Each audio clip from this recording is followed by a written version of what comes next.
ISO certified SRV Vikrant classes.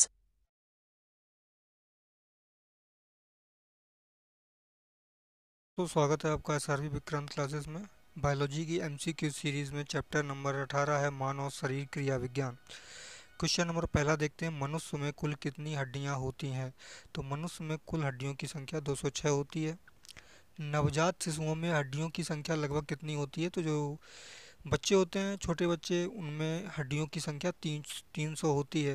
उम्र बढ़ने के साथ साथ क्या होता है, हड्डियां दो, जैसे दो हड्डियां हैं तो जुड़ करके वो एक हड्डी बन जाती है, इसलिए हड्डियों की संख्या वयस्क होने पर कम हो जाती है। मनुष्य की खोपड़ी में कितनी अस्थियां होती हैं। तो मनुष्य की खोपड़ियों में हड्डियों की संख्या 8 होती है। मनुष्य के शरीर में पसलियों के कितने जोड़े होते हैं। तो 12 जोड़े होते हैं। टोटल हड्डियों की संख्या की बात की जाए 24 होंगी, जोड़ों की बात की जाए 12 होंगी। शरीर की सर्वाधिक प्रबल अस्थि कौन सी होती है। तो शरीर की सबसे प्रबल प्रबल अस्थि, मजबूत अस्थि की बात की जा रही है, तो ये जबड़े में होती है। मानव शरीर की सबसे छोटी हड्डी कौन है। तो ये कान की हड्डी होती है, स्टेपीज। मानव शरीर की सबसे लंबी हड्डी की बात की जाए तो ये होती है जांघ की हड्डी, फीमर। निम्नलिखित में से कौन मानव के पैर की हड्डी नहीं है। तो पैर की हड्डियां दी गई हैं, इनमें से कौन सी हड्डी पैर की हड्डी नहीं है। तो ह्यूमरस हड्डी जो है वो हाथ की हड्डी होती है, पैर की नहीं होती। ह्यूमरस अस्थि कहाँ पाई जाती है। तो ये हड्डी जो है ये मनुष्य के जो ऊपरी हाथ होता है उसमें पाई जाती है। 9 का सी आंसर होगा आपका। मनुष्य के शरीर में पैर की हड्डी कैसी होती है। पैर की हड्डी, तो पैर की हड्डी सरंध्री होती है, जिसका आंसर होगा भी। टिबिया नामक हड्डी किस में पाई जाती है। तो टिबिया नामक हड्डी जो है मनुष्य के टांग में पाई जाती है। मानव शरीर के किस अंग की हड्डी सबसे लंबी होती है। तो जांघ की हड्डी जो है वो सबसे लंबी होती है। दांतों तथा हड्डियों में पाया जाने वाला तत्व कौन सा है। प्रमुख तत्व की बात की जाए तो कैल्शियम व फास्फोरस होता है। वृद्धावस्था में मनुष्य की हड्डियां क्यों कमजोर हो जाती हैं। तो कैल्शियम जो होता है वो एब्जॉर्ब नहीं होता सही से, कैल्शियम की कमी के कारण हड्डियां कमजोर हो जाती हैं। अस्थि में कौन सा लवण सर्वाधिक मात्रा में रहता है। तो कैल्शियम फास्फेट है जो वो सर्वाधिक संख्या में रहता है। नेक्स्ट क्वेश्चन है आपका, हस्त अस्थियों एवं पेशियों को आपस में कौन जोड़ता है। तो इसको जोड़ने वाले पदार्थ को टेंडन कहा जाता है। मनुष्य के जीवन काल में कितने दांत दो बार विकसित होते हैं। तो ये जो 20 दांत होते हैं मनुष्य के, ये दोबारा निकलते हैं। मानव शरीर में पाचन का अधिकांश भाग किस अंग में संपन्न होता है। तो अधिकांश भाग जो है छोटी आंत में संपन्न होता है। मनुष्य में पाचन क्रिया कहाँ प्रारंभ होती है। तो मनुष्य के मुख से ही प्रारंभ हो जाती है। मानव की पाचन नली लगभग कितने फीट लंबी होती है। तो काफ़ी लंबी होती है ये, लगभग 32 फीट के बराबर फोल्ड होके रखी रहती है पेट में, रस्सी के तरीके से, पाइप के तरीके से। मुख में मंड या स्टार्च का शर्करा में पाचन किसके द्वारा होता है। तो टाइलिन नाम का एंजाइम होता है, ये इसको पचाता है। पाचन तंत्र का हिस्सा नहीं है।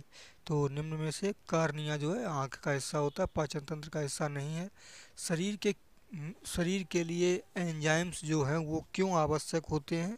तो ये जीव रासायनिक क्रियाओं के उत्प्रेरक का काम करते हैं, इसलिए आवश्यक होते हैं। दुग्ध प्रोटीन को पचाने वाला एंजाइम्स कौन सा होता है। तो रेनिन जो है ये इसको पचाने का काम करता है। अधिकतम पोषक तत्व रक्त में कहाँ से अवशोषित किए जाते हैं। तो इसका आंसर होगा आपका छोटी आंत से। लार में कौन सा एंजाइम पाया जाता है। इम्पोर्टेंट क्वेश्चन है, कई बार पूछा जा चुका है। तो टाइलिन जो होता है वो लार में पाया जाता है। पेट में भोजन को पचाने के लिए निम्नांकित में से किसकी खास आवश्यकता होती है। तो इसका आंसर आपका होगा एंजाइम्स की आवश्यकता होती है। लार किसके पाचन में सहायक होती है। तो लार स्टार्च को पचाने का कार्य करती है। मनुष्य के आमाशय में अम्ल एक्स उत्पन्न होता है जो भोजन के पाचन में सहायक होता है। तो कौन सा अम्ल उत्पन्न होता है। तो HCl या हाइड्रोक्लोरिक अम्ल जो है मनुष्य के पेट में उत्पन्न होता है। नेक्स्ट क्वेश्चन है, मानव शरीर में भोजन का रक्त द्वारा अवशोषण कहाँ पर सर्वाधिक किया जाता है। तो इसका आंसर होगा छोटी आंत में किया जाता है। प्रोटीन का पाचन कहाँ से प्रारंभ होता है। तो प्रोटीन जो है इसका पाचन मनुष्य के उदर में शुरू होता है। आमाशय द्वारा स्रावित रस भोजन को आसानी से पचा लेते हैं, लेकिन आमाशय स्वयं इन पोषक रसों से अप्रभावित रहता है। ऐसा क्यों होता है? तो इसका कारण आपका होगा कि आमाशय की जो दीवार है वो श्लेष्मा या म्यूकस के द्वारा सुरक्षित बनी रहती है। पचे हुए भोजन में मौजूद विषैले पदार्थ का कौन सा अंग चूषण करता है? जो विषैला पदार्थ होता है वो किसके द्वारा अवशोषित किया जाता है? तो ये काम यकृत या लीवर करता है। पेप्सिन क्या है? तो जो पेप्सिन है वो एक प्रकार का एंजाइम्स होता है। पेप्सिन बदल देता है, ज़्यादा स्क्रॉल हो गया। पेप्सिन जो है किसको चेंज करने का काम करता है? तो ये प्रोटीन को पॉलीपेप्टाइड में चेंज करता है। पाचन क्रिया में प्रोटीन निम्नलिखित में से किस पदार्थ में बदल जाते हैं? तो इसका आंसर होगा अमीनो अम्ल में बदल जाते हैं। निम्नलिखित में से वह अंग कौन सा है जो मानव शरीर में ग्लाइकोजन के रूप में कार्बोहाइड्रेट को जमा करता है? इसका आंसर होगा यकृत। पित्त निम्न में से किसके द्वारा पैदा किया जाता है? तो पित्त जो है यकृत के द्वारा पैदा किया जाता है। पित्त का प्रमुख कार्य क्या होता है? तो पित्त का प्रमुख कार्य होता है वसा का पायसीकरण या एमल्सीकरण करना। सर्वप्रथम रक्त पर संचरण तंत्र का अध्ययन किसने किया था? इंपॉर्टेंट क्वेश्चन है। तो ये विलियम हार्वे ने किया था। पेस मेकर का संबंध किससे होता है? तो पेस मेकर जो है वो हृदय से इसका संबंध होता है। पेस मेकर करता क्या है? हृदय से संबंधित है, लेकिन इसका कार्य क्या होता है? तो दिल की धड़कन का प्रारंभ करना इसी काम होता है। गति प्रेरक किससे संबंधित है? तो ये आपका आंसर होगा हृदय से संबंधित है। निम्नलिखित में से किनकी भित्तियों पर रक्त द्वारा डाले गए दबाव को रक्त दाब कहते हैं? तो कहाँ पर ये प्रेशर डालती हैं? तो इसका आंसर होगा धमनी पर। सोते समय रक्त दाब में क्या परिवर्तन होता है? घटता है या बढ़ता है? तो सोते समय जो रक्त दाब है वो घटता है। रुधिर दबाव मापक यंत्र कौन सा होता है? ये भी इम्पोर्टेंट है। तो स्पेग्मोमेनोमीटर जो है ये आपका रक्त का दबाव मापने वाला एक यंत्र होता है। नेक्स्ट क्वेश्चन है जॉर्विक सेवन क्या है? तो जॉर्विक सेवन जो है वो कृत्रिम हृदय का नाम है। लब डब ध्वनि किसकी क्रिया के कारण उत्पन्न होती है? तो जो लब डब है ये इम्पोर्टेंट है, ये भी पूछा जा चुका है।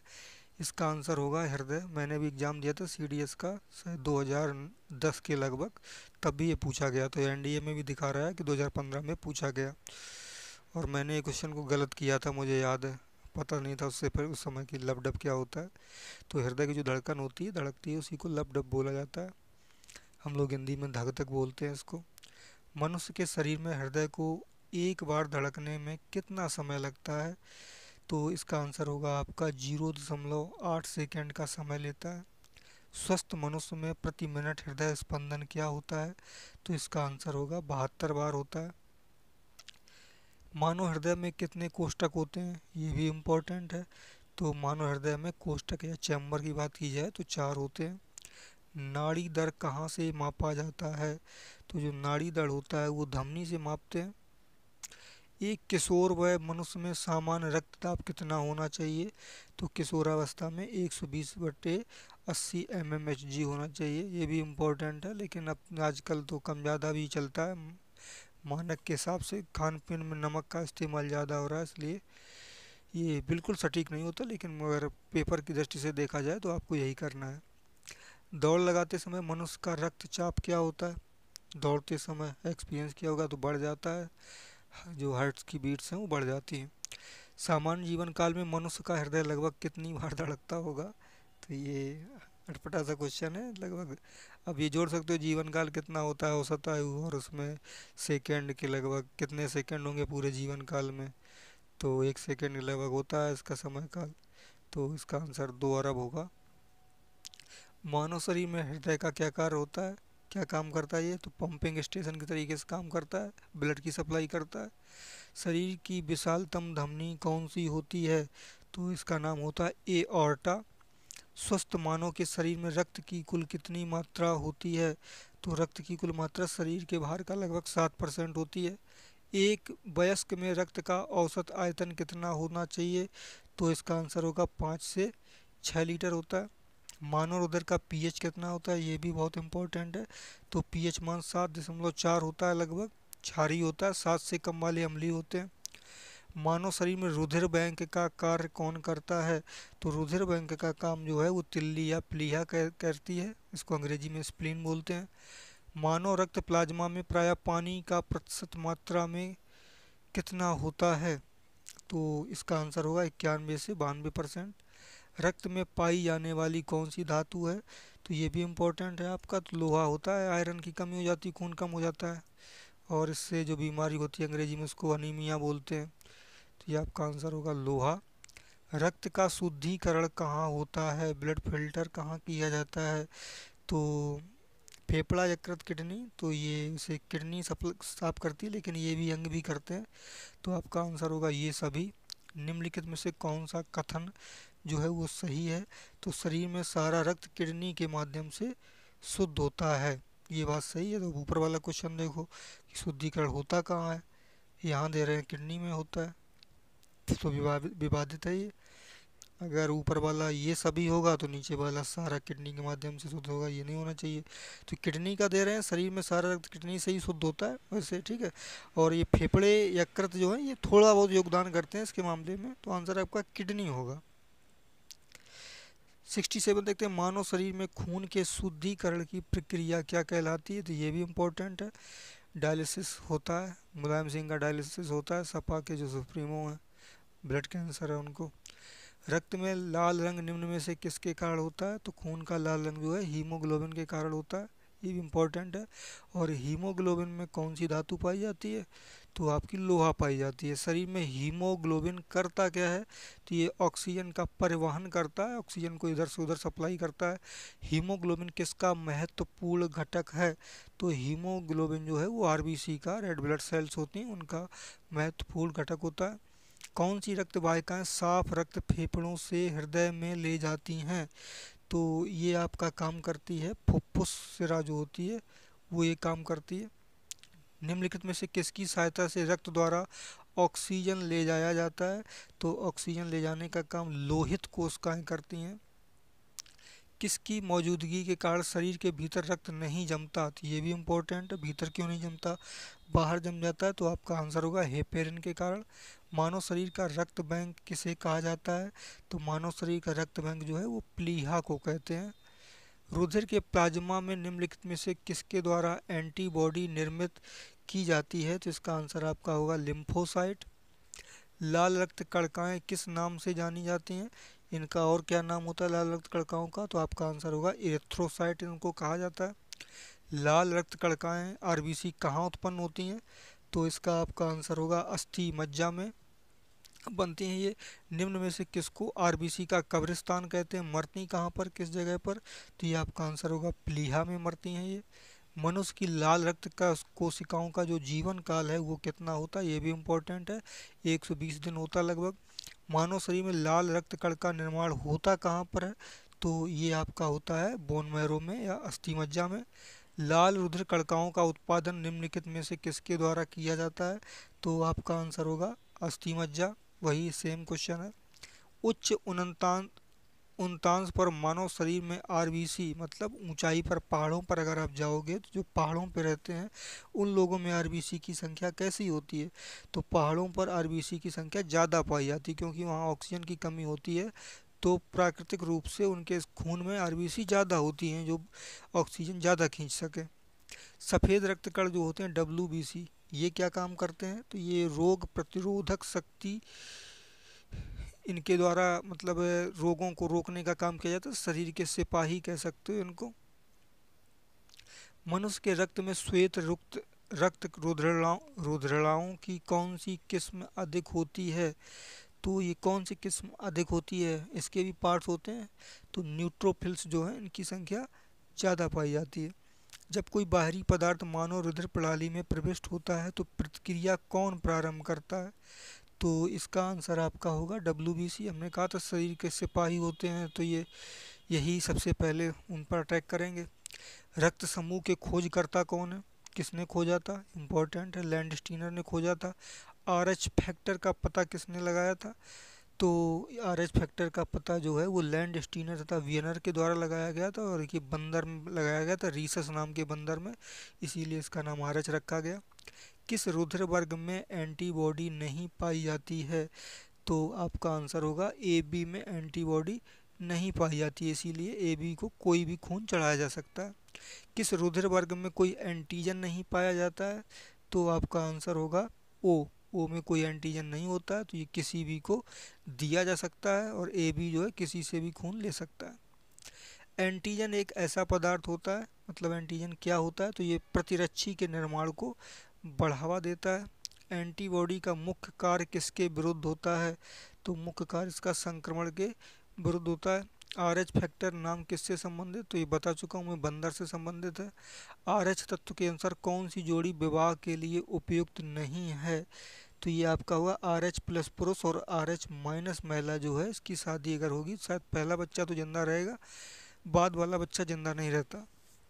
संतानों की भ्रूणी अवस्था में माता के गर्भाशय के अंदर ही रक्त का थक्का बनने से मृत्यु हो जाती है। इस रोग को इरिथ्रोब्लास्टोसिस फीटलिस कहा जाता है। इसका कारण क्या होता है?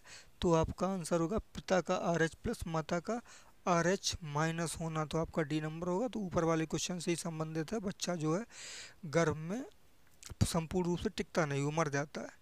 निम्नलिखित में से कौन सा ब्लड ग्रुप सर्वव्यापक गायता रखता है? तो आपका आंसर क्या होगा? A B. ए बी रक्त वर्ग वाले व्यक्ति को सार्वत्रिक आदाता कहा जाता है। क्यों कहा जाता है इसको? तो इसका आपका आंसर होगा उसके रक्त में प्रतिपिंड का अभाव होता है। मानव रक्तदान के लिए कौन सा रक्त समूह सर्वाधिक दाता यूनिवर्सल डोनर होता है? तो आपका आंसर होगा ओ समूह जो है वो सभी को खून दे सकता है। रक्त समूह ओ वाला व्यक्ति किस रक्त समूह के व्यक्तियों से रक्त ले सकता है? तो लेने की बात की जा रही, तो ये केवल अपने आप से ही, अपने वाला ग्रुप से ही लेगा, लेकिन देने की बात की जाए तो ये सभी को दे सकता है। नेक्स्ट क्वेश्चन है, यदि एक पिता का रक्त वर्ग ए है और माता का रक्त वर्ग ओ है, तो बताइए कि उनके पुत्र का कौन सा रक्त वर्ग हो सकता है? तो पुत्र की संभावना ओ रक्त वर्ग होने की होगी। कोई बी प्रकार के रुधिर वाला व्यक्ति किसी आकस्मिक संकट में किस प्रकार के रुधिर वाले व्यक्ति को रुधिर दान कर सकता है? तो बी जो है स्वयं को दान कर सकता है, बी वाले को, और ए बी सभी से ले सकता है, तो ये आपका आंसर होगा डी नंबर। नेक्स्ट है, मनुष्य मस्तिष्क के किस भाग में भूख लगने व भोजन से तृप्ति की अनुभूति कराने के केंद्र स्थित होते हैं? तो आपका आंसर होगा हाइपोथैलेमस जो है ये भूख को नियंत्रित करती है। मानव मस्तिष्क में बुद्धि का केंद्र कौन होता है? तो मानव मस्तिष्क में बुद्धि का केंद्र जो है वो सेरेब्रम होता है। सेरेब्रम किससे संबंधित है? तो ये मस्तिष्क से ही संबंधित होगा, ऊपर वाले क्वेश्चन से। मनुष्य के मस्तिष्क का सबसे बड़ा भाग क्या होता है? तो इसका सबसे बड़ा भाग जो है उसको हम प्रमस्तिष्क कहते हैं। मानव शरीर की किन कोशिकाओं में सबसे कम पुनर्योजन शक्ति होती है? तो आपका आंसर होगा मस्तिष्क की कोशिकाओं में। तंत्र की लघुत्तम संरचनात्मक तथा शरीर क्रियात्मक इकाई है, तो कौन सी इकाई है आपकी? तो इसका आंसर होगा न्यूरॉन। मानव शरीर की सबसे बड़ी कोशिका है, तो मानव शरीर की सबसे बड़ी कोशिका तंत्रिका कोशिका होती है। मनुष्य में मेरुदंड से कितनी जोड़ी तंत्रिकाएं निकलती हैं? तो आपका आंसर होगा 31 जोड़ी। प्रतिवर्ती क्रियाओं का नियंत्रण केंद्र कहाँ पर होता है? तो प्रतिवर्ती क्रियाएं जो होती हैं उनका नियंत्रण केंद्र कशेरुक रज्जु में होता है, ये रीढ़ की हड्डी में पाया जाता है। श्वसन की क्रिया संपन्न होती है, तो कहाँ से संपन्न होती है? माइटोकॉन्ड्रिया से संपन्न होती है, पावर हाउस ऑफ सेल कहते हैं इसे। मनुष्य में श्वासोच्छ्वास में बाहर निकली वायु में O2 की कितनी मात्रा होती है? तो आपका आंसर होगा 16% जो है वो ऑक्सीजन की मात्रा होती है। ग्लूकोज के पूर्ण ऑक्सीकरण के फलस्वरूप कितने अणु ATP का निर्माण होता है? तो ये भी आपका इम्पोर्टेंट है, तो इसका आंसर होगा 38 ATP। मनुष्य 1 मिनट में कितनी बार सांस ले सकता है? तो आपका आंसर होगा 16 से 18 बार नॉर्मल लेता है, लेने को तो कम ज़्यादा भी होता है। भोजन का ऊर्जा में परिवर्तन कोशिका के किस भाग में होता है? तो आपका आंसर होगा माइटोकॉन्ड्रिया में। ऑक्सीजन की उपस्थिति में सुक्रोज का CO2 एवं जल में ऊर्जा निर्मुक्त होने के साथ पूर्ण रूपांतरण होने को क्या कहा जाता है?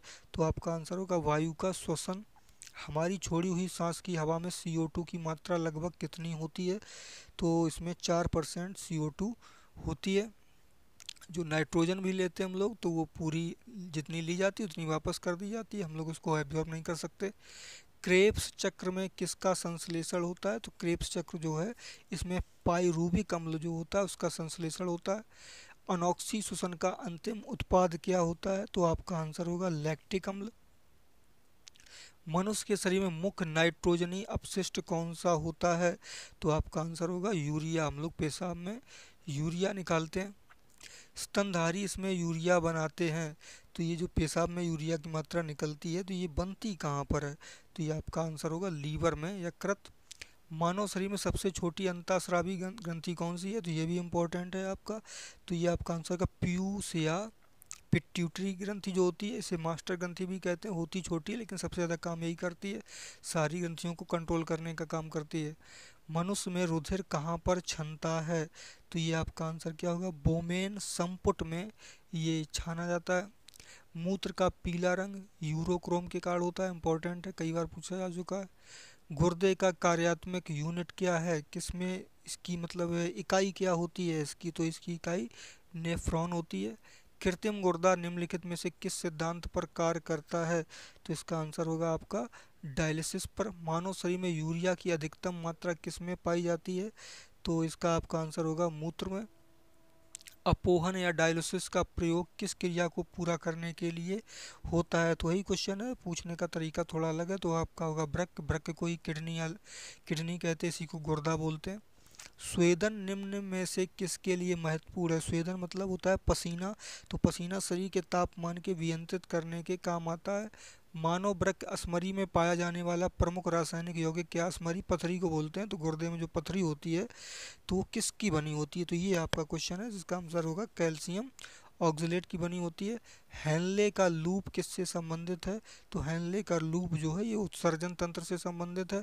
सामान्यतः निषेचन होता है, तो निषेचन कहाँ पर होता है? तो डिम्ब वाहिनी नली जो है उसी में निषेचन होता है।